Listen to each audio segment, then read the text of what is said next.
Hello friends, నా పేరు Ram. So నిన్న ఒక క్లయింట్ వచ్చేసి నాతో మార్కెట్స్ ఛానల్ నుంచి డల్గా ఉన్నాయి, ఛానల్ ఇలాగే ఉండొచ్చు అని చెప్పి చాలా మంది చెప్తూ ఉన్నారు. సో మన ఎస్ఐపి స్టాప్ చేద్దాం రామ్ అని చెప్పి నాతో డిస్కస్ చేయడం జరిగింది. సో నేను ఆ క్లయింట్తో ఏమైతే డిస్కస్ చేశానో ఈ క్వశ్చన్ వేసినప్పుడు, సో సేమ్ థింగ్ నేను మీతో కూడా డిస్కస్ చేస్తాను. So it's a quick video, let us see. So ముందుగా ఏదైతే క్లయింట్తో నేను డిస్కస్ చేస్తానో ఆ క్లయింట్ ప్రొఫైల్ చూద్దాం. ఈ క్లయింట్ వచ్చేసి లాస్ట్ 10 months నుంచి జూలై 2025 నుంచి ఇన్వెస్ట్ చేస్తున్నారు. సో ఆయనది మనం ఒకసారి చెక్ చేద్దాం. సో ఈయన ప్రొఫైల్ చూసినట్టయితే is investing SIP 1 lakh per month invest చేస్తున్నాడు. సో బట్ ఓవరాల్ పోర్ట్ఫోలియో చూసినట్టయితే 16 lakhs టిల్ డేట్ ఇన్వెస్ట్ చేశాడు. సో ఇందులో కొంత లంసమ్ కూడా యాడ్ చేయడం జరిగింది in addition to SIP. So SIP అయితే 10 lakhs అయి ఉండదు, మిగతా 6 lakhs లంసమ్ యాడ్ చేసినట్టు. సో ఈయనకు వచ్చిన గెయిన్స్ కాస్త జస్ట్ 15,000 మాత్రమే వచ్చాయి. అబ్సల్యూట్ రిటర్న్ చూస్తే 0.95, సిఏజిఆర్ చూస్తే 1.91. సో ఆబ్వియస్గా ఈ క్లయింట్ ఎవరైతే ఉన్నారో సో తను కన్సర్న్గానే ఉండాలి. సేమ్ ఇలా లాస్ట్ 1 year కాదు, లాస్ట్ 2 years నుంచి ఇన్వెస్ట్ చేసే వాళ్ళందరి పరిస్థితి కూడా మోస్ట్లీ ఇలానే ఉంటుంది. మీ అందరూ కూడా చాలామంది దీన్ని రిలేట్ చేసుకో. లాస్ట్ 10 monthsలో నిఫ్టీ ఎంత రిటర్న్స్ ఇచ్చిందని చెక్ చేసుకున్నట్టయితే మనం 1 year డేటా ఇక్కడ చూసినట్టయితే దగ్గర 5.21 నెగిటివ్ రిటర్న్స్ ఇచ్చింది. ఆయనకి అబ్సల్యూట్ రిటర్న్ దగ్గర 1% వచ్చింది. సో 6% ఆల్ఫా జనరేట్ అయినట్టు యాక్చువల్గా చెప్పాలంటే. బట్ ఆబ్వియస్గా నో రిటర్న్స్ పీరియడ్ కాబట్టి ఎవరు కూడా ఇట్లా కంపేర్ చేసుకోరు. సో ఆయన కన్సర్న్ ఏదైతే ఉందో అది జెన్యున్ కన్సర్న్, అందరూ కూడా అట్లానే ఫీల్ అవుతున్నారు. సో నేను ఏదైతే ఆయనకి కొంత లాంగ్ టర్మ్ పాటు ఇన్వెస్ట్ చేస్తున్న ఇన్వెస్టర్ ప్రొఫైల్ తీసుకుని ఎక్స్ప్లెయిన్ చేయడం జరిగింది. సో అదే నేను మీకు ఎక్స్ప్లెయిన్ చేస్తాను. సో ఇలాంటి డ్రై పీరియడ్స్ ఆల్రెడీ ఏదైతే ఎగ్జిస్టింగ్ ఇన్వెస్టర్ చూస్తున్న పీరియడ్స్ ఉన్నాయో ఆ పీరియడ్స్ గురించి నేను మీకు ఎక్స్ప్లెయిన్ చేస్తాను. So I'm pretty sure you will get good insights. So end of the session వరకు మిస్ చేయకుండా చూడండి. సో లాస్ట్ 7 years నుంచి ఇన్వెస్ట్ చేసిన ఒక ఇన్వెస్టర్ నేను ప్రొఫైల్ ఓపెన్ చేస్తున్నా. సో ఈయనది చూసినట్టయితే 22 lakhs ఇన్వెస్ట్ చేశాడు. 39 ఆల్మోస్ట్ 40 lakhs ఉంది. Almost nearly double the return ఈయనకి వచ్చింది. సో ఈయన ఎస్ఐపి వచ్చేసి అరౌండ్ 26,000 చేస్తున్నాడు. ఎంతమంది 15,000 చేస్తాడు, అది స్టెప్ అప్ చేస్తూ వచ్చాడు. ఓకే, సో వీటిల్లో ఒక 2 ఫండ్స్ మనం క్రిటికల్గా అనలైజ్ చేద్దాం. సో ఈ ఫండ్ నేను తీసుకుంటున్నా. సో దీనికి సంబంధించి నేను ఎక్సెల్లో పుల్ చేసి మీకు ఎక్స్ప్లెయిన్ చేస్తాను. సో డీటెయిల్డ్ రిపోర్ట్ నేను transaction wise per month SIP transaction wise data నేను పుల్ చేస్తున్నా. సో ఈ ఫండ్ ఎప్పటి నుంచి ఎస్ఐపి వెళ్తూ ఉంది, 19 March నుంచి వెళ్తూ ఉంది. సో 4,000 వెళ్తూ ఉంది. సో నేను ఇక్కడ ఈ ఫండ్ సంబంధించి ఒక 2 columns హైలైట్ చేస్తాను. ట్రాన్సాక్షన్ అనేవి అరౌండ్ 25 దగ్గర స్టార్ట్ చేశాడు ఇన్వెస్ట్మెంట్ 2019 Marchలో. కాకపోతే కోవిడ్ ఫాల్ వరకు పెద్దగా ఇది పెరిగింది లేదు, అక్కడక్కడే ఉంది. కోవిడ్ ఫాల్ కొంచెం పడింది. సో దగ్గరగా ఈ పీరియడ్ వరకు May June వరకు కూడా ఇంచుమించు సేమ్ ఎన్ఏవి కంటిన్యూ అవుతూ వచ్చింది. రైట్, ఇది ఈ పీరియడ్ వరకు 4,000 ఇన్వెస్ట్ చేస్తున్నాడు. సో ఇది వెరీ డల్ పీరియడ్, దగ్గర 1.5 year పీరియడ్ అని చెప్పుకోవచ్చు. ఓకే, సో ఇదే పీరియడ్ మనకి లేటెస్ట్ పీరియడ్లో కూడా లాస్ట్ 1.5 year 2 yearsలో కూడా చూడవచ్చు. సో అది ఇప్పటి నుంచి అక్టోబర్ దగ్గరగా ఈ 79, ఇది peak October 2024. Right, so latest period వరకు తీసుకుందాం. ఇదొక 1.5 year పీరియడ్. ఓకే, ఈయన టోటల్ ఇన్వెస్ట్మెంట్ పీరియడ్ ఎంత ఉంది, March 2019 కదా. So total investment period almost 7 years ఉంది. ఓకే, 19 కదా, 20, 21, 22, 23, 24, 25, 26. సో 7 years పీరియడ్లో దగ్గర ఇక్కడ ఫస్ట్ 1.5 year అండ్ లాస్ట్లో 1.5 year పీరియడ్ ఎలాంటి రిటర్న్స్ లేవు. సో సేమ్ ఎన్ఏవి కంటిన్యూ అయింది, ఇంచుమించు కొంచెం అటు ఇటు ఫ్లక్చువేట్ అయింది ఇక్కడ కూడా. సో ఇక్కడ కూడా ఇలానే ఫ్లక్చువేట్ అయింది. ఓకే, సో ఇప్పుడు లేటెస్ట్ ఇయర్లో రిటర్న్స్ చూద్దాం. ఇప్పుడు ఏదైతే ఈ 4,000 ఇన్వెస్ట్ చేస్తున్నాడో తర్వాత ఈయన కొంచెం స్టెప్అప్ చేస్తాడు ఈ పీరియడ్లో. ఏదైతే ఈ 4,000 వెళ్తుందో దీనికి రిటర్న్స్ ఎంత వచ్చాయో మనం చెక్ చేద్దాం. ఈ పీరియడ్లో ఈ 4,000 ఇన్వెస్ట్ చేసిన దానికి ఎంత రిటర్న్స్ వచ్చాయో చూద్దాం. సో రిటర్న్స్ చూసినట్టయితే ఇది కరెంట్ వాల్యూ. ఓకే, సో ఇది కూడా నేను హైలైట్ చేస్తున్నా. ఇక్కడ మీరు చూసినట్టయితే దగ్గర 4,000 ఇక్కడ ఇన్వెస్ట్ అయింది. ఇక్కడ కూడా ఇంచుమించు 4,000 ఉంది. కొన్ని పీరియడ్స్లో 4,000 కంటే బాగా డౌన్కి వెళ్ళింది. ఇక్కడ 6,000 లెక్క ఇన్వెస్ట్ చేస్తున్నారు. ఇక్కడ కూడా 6,000 కంటే డౌన్ ఉంది ఒక్క పీరియడ్ తప్ప. సో నో రిటర్న్ పీరియడ్ లాగా కన్సిడర్ చేయొచ్చు ఇదంతా కూడా.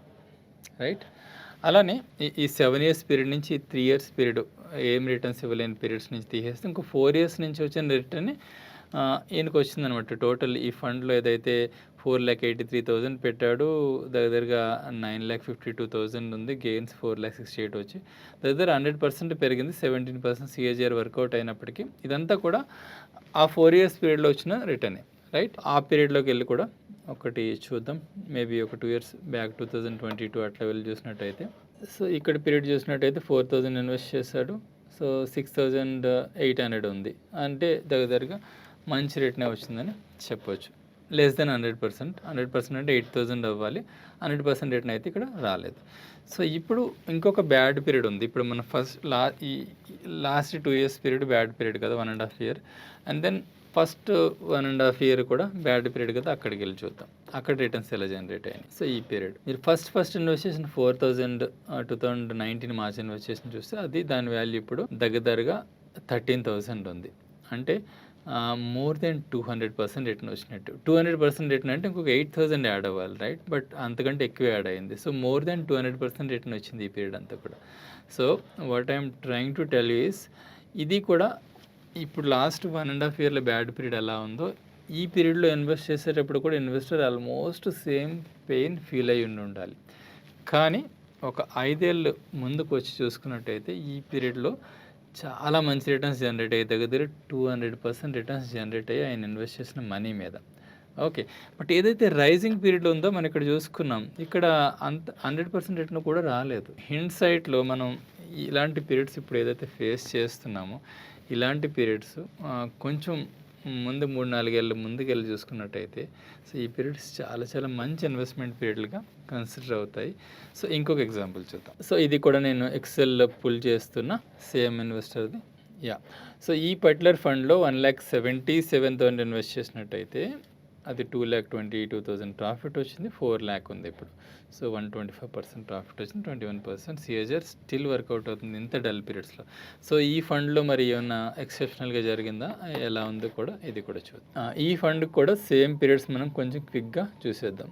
135తో ఎన్ఏవితో స్టార్ట్ అయింది, రైట్. మళ్ళీ 135 ఎప్పటికి వచ్చింది, అక్టోబర్కి వచ్చింది.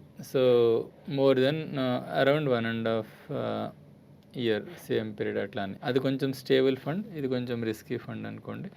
సో ఇక్కడ అగైన్ మనం కరెంట్ వాల్యుయేషన్లో చూద్దాం. కరెంట్ వాల్యుయేషన్లో చూస్తే ఈ పీరియడ్లో కూడా 2,000 ఇన్వెస్ట్ చేసింది, 7,500, సో 6,500. సో ఇక్కడ మోర్ దెన్ అగైన్ 200% కంటే ఎక్కువ రిటర్న్ వచ్చింది. ఆ ఫండ్ కంటే కూడా బెటర్ రిటర్న్స్ ఇచ్చింది. ఇక్కడ మనం డౌన్ పీరియడ్లో కూడా కొంత ఇన్వెస్ట్ చేయడం జరిగింది, ఒక 6,000 ఏప్రిల్ 2020లో. సో అది వచ్చేసి ఆ 6,000 వచ్చేసి ఎంత అయింది, 25,000 అయింది. సో 300% పైనే రిటర్న్ వచ్చింది ఇక్కడ. సో అగైన్ ఈ 2,000 కూడా 300 పైనే రిటర్న్ వచ్చింది. సో అలానే లేటెస్ట్ పీరియడ్కి వెళ్ళినట్టయితే అగైన్ అక్టోబర్ అప్పటికి ఎన్ఏవి ఎంత ఉంది, ఇది peak 394 peak, so 376. Latest year last మంత్లో బాగా పెరిగింది ఈ ఫండ్. సో అదర్వైజ్ ఈ పీరియడ్ అంతా కూడా మోర్ దెన్ 1.5 year పీరియడ్, ఇదంతా కూడా అగైన్ డ్రై పీరియడ్. సో ఎలాంటి రిటర్న్స్ లేని పీరియడ్. 394 దగ్గర స్టార్ట్ అయింది, 376 దగ్గర ఎండ్ అయింది, మధ్యలో అప్ అండ్ డౌన్స్ అవుతూ ఉన్నాయి. ఓకే, సో అయినా కూడా ఎండ్ ఆఫ్ ది పీరియడ్ మనం ఇక్కడ చూసుకున్నట్టయితే ఈ ఫండ్లో టోటల్ సేమ్ ఎస్ఐపి కూడా ఏం పెంచింది లేదు, ఈ ఫండ్లో సేమ్ రేట్ సేమ్ కంటిన్యూ అవుతుంది. సో 125% రిటర్న్ జనరేట్ అయ్యింది. సో ఈ ఫండ్లో కూడా సేమ్ ప్యాటర్న్ చూస్తాం మనం. సో అవుట్ ఆఫ్ 7 years పీరియడ్లో దగ్గరగా 3 years పీరియడ్ ఎలాంటి రిటర్న్స్ లేని పీరియడ్ అయినప్పటికీ చాలా హ్యూజ్ రిటర్న్స్ జనరేట్ అయినాయి.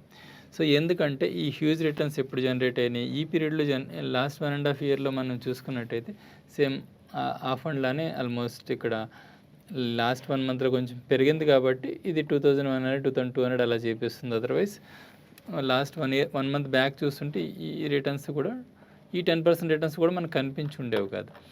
అదే ఇంకొక బ్యాడ్ పీరియడ్లోకి వెళ్ళి చూసినట్టయితే 200, 300 అండ్ 400% రిటర్న్స్ కూడా వచ్చున్నాయి. సో ఈ విధంగానే ఉంటూ ఉంటాయి స్టాక్ మార్కెట్ రిటర్న్స్ అన్నవి. సో ఇది ఫ్రెండ్స్ నేను మీతో డిస్కస్ చేయాలనుకున్నది. సో మనం కొంచెం ముందుకు వచ్చి చూసుకున్నట్టయితే ప్రతి బ్యాడ్ పీరియడ్లో ఇన్వెస్ట్ చేసింది కూడా చాలా మంచి ఇన్వెస్ట్మెంట్ అవుతుంది. సో మనం 2 funds ఎగ్జాంపుల్స్ తీసుకున్నాం. సో ఈ 2 fundsలో కూడా out of 4 years period 3 years period is very bad period, no return period. Okay. But ఆ లేటెస్ట్ ఇయర్ పక్కన పెట్టేసి మనం అంతకుముందు ఉన్న బ్యాడ్ పీరియడ్‌కెళ్ళి చూసినట్టయితే, ఆ పీరియడ్‌లోనే బ్యూటిఫుల్‌గా ఉన్నాయి రిటర్న్స్ అన్నీ కూడా. యాక్చువల్‌గా మార్కెట్ రైజింగ్ పీరియడ్‌లో అంతంత రిటర్న్స్ రావు. ఏదైతే మార్కెట్ బ్యాడ్ పీరియడ్ ఉంటదో, బ్యాడ్ ఫేజ్ ఉంటదో, మనం ఒక 3, 4 ఏళ్ళు ముందుకెళ్ళి చూసుకున్నట్టయితే, ఆ పీరియడ్‌లో మనం ఇన్వెస్ట్ చేసింది మంచి రిటర్న్స్ వస్తాయి. సో, మనకి మంచి యావరేజ్ రిటర్న్స్ ఇట్లా వర్కౌట్ అవ్వాలంటే, సో, ఇలాంటి బ్యాడ్ పీరియడ్స్‌లో కూడా మీరు ఇన్వెస్ట్ చేస్తూ ఉండాలి కంటిన్యూయస్‌గా. అంతే తప్ప ఇలాంటి బ్యాడ్ పీరియడ్స్‌లో ఎస్ఐపి ఆపేసేసి మార్కెట్ అంతా సెటిల్ డౌన్ అయ్యాక స్టార్ట్ చేద్దాం అనుకుంటే అంత మంచి రిటర్న్స్ వర్కౌట్ అవ్వవు, యావరేజ్ రిటర్న్స్. హోప్ మీకు కొన్ని ఇన్సైట్స్ అన్న ఈ సెషన్ ద్వారా వచ్చిందనుకుంటా. సో, ఎస్ఐపిస్ ఆపకండి, కంటిన్యూ చేయండి. సో, కొంత పీరియడ్ తర్వాత మీరు చాలా బెటర్‌గా ఫీల్ అవుతారు. Thank you friends.